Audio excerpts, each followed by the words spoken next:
right, so if we're going to be betting on it this week, you know what? It's probably the most interesting game throughout the entire season because it really does come down to who's going to be locking up the NFC East. We're talking about the Cowboys, Giants. Really interesting game, especially the Tony Romo factor. It sounds like he's going to play even though his hand was absolutely crushed the other night. What happens in this game? What are we looking at for this one, Kerry? Well, I got an email from our friends at NFL Network. We work with everybody, Tyler. Yep, I was going to say, you're all over the map. I know I got an that, email from our friends at NFL Network the other night about this, last night about this game. They were looking for some info on, some insight on comebacks and things like that. And what's interesting is Tony Romo has taken a lot of heat, and he's probably not the greatest. Always does. I mean, every year. The Cowboys have given up game-winning drive. The Cowboys defense has given up a game-winning drive in the fourth quarter 7 times this year. And they have 7 losses, I believe? Yeah. Every game this year, that defense has failed to come through in a critical situation. So as much heat as Tony Romo's taken, that defense is pathetic. Which is supposed to be, that's the thing that's interesting that you point out, because a lot of people will look at that defense and not necessarily say that. They'll look at the defense and say, are you kidding me? They get to the quarterback every single time. But it's a horrible defense in the clutch. I mean, every loss this year, that defense has failed to come through. And by the way, one of our columnists, Captain Comeback, Scott Kazmar, does some incredible research. He had this nugget, and I'm reading right from it. I don't know it off the top of my head. Romo in the Dallas Cowboys Giants game a couple weeks ago is the first and only quarterback since 1960 with a passer rating of plus 140 or better, more than 30 attempts to lose a game. Really? And he lost that game because the defense gave up 2 fourth-quarter touchdowns to Eli Manning. And Eli Manning is totally underrated as a clutch quarterback. I mean, he is. I mean, he. Well, you guys have said it all the time. Yeah. The fourth quarter, there's no one better right now. He's done it throughout his career, and no better than in the Super Bowl against the Patriots a few years ago.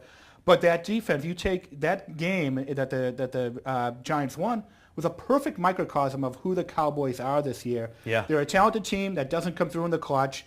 And too often, Tony Romo takes the heat, but the heat belongs in that defense. The defense is awful. Probably the weakest, worst defense in football in critical situations. Well, when I'm looking, when we break down this, I mean, you guys are seeing it right here on your screen. When you break down the different advantages, a lot of people will point to the Cowboys saying they've got the advantages. So, I mean, this is a really interesting game. And they do, and that's what we said to NFL Network, that the Cowboys are better on paper, but they're a team that never lives up to the hype. And we calculated something we do at Cold Hard Football Facts, passer rating differential, which we call the mother stat of football analysis, because year after year it highlights who the NFL champions are going to be. 60% of all NFL champions were number 1 or number 2 in passer rating differential. So that's what the NFL Network was looking for, those stats on these two teams, and the Cowboys are better. They're absolutely better. I mean, look at right now. What are they, number 6 or 7 in that indicator? Yeah, they're number 8. Much better than the Giants, but they don't come through in key situations. They're a team that never lives up to their hype, their ability, their capabilities. And I don't know how to explain it, honestly, other than they're not a clutch team. That's the only way to explain it. Yeah, well, we've seen them not be a clutch team for the last couple of years. Anytime they've gotten to the playoffs, we've seen, the muffed snap to Romo in the end. I mean, we've seen a lot of problems with this team. I don't think there's any question about that. But I think the Romo takes the heat. Romo's put up very good numbers. He's put up better numbers than Peyton Manning this year. Well, I sure hope so. He's got... Well, I mean, then Eli Manning, I'm sorry. Then Eli Manning, thank you. But the quarterback takes the heat in the NFL. That's how it works. They get the credit when you win. They take the heat when you lose. But he is not the problem with that team. His fourth quarter numbers are actually very good. That defense is totally skating by in the eyes of the pigskin public. They're not getting the criticism they deserve. Flip the coin, though. What about the defense for the Giants, though? Because a lot of people look at that defensive front and say, well, you get Tuck, you got all these guys. I mean, looking right now at our defensive hog index, these teams are both number 14 in that indicator, by the way, and that's been the Giants' bread and butter for years. Yeah, definitely. When they won the Super Bowl in 2007, they were a mediocre team everywhere except number 1 in our defensive hog index. They were the best team in football on the defensive front and the best team at pressuring the passer. And what happened against the Patriots in that famous Super Bowl, the defensive front dominated the game for the Giants. They're not the same unit this year, but I don't think they're failing in critical situations over and over like the Giants are. I think Dallas is a better team. They at least they put up better numbers. They play better in a lot of areas, just not in critical situations. And like I said, that Giants Cowboys game a couple weeks ago was a perfect microcosm of the season for both teams. The Cowboys dominated that game statistically.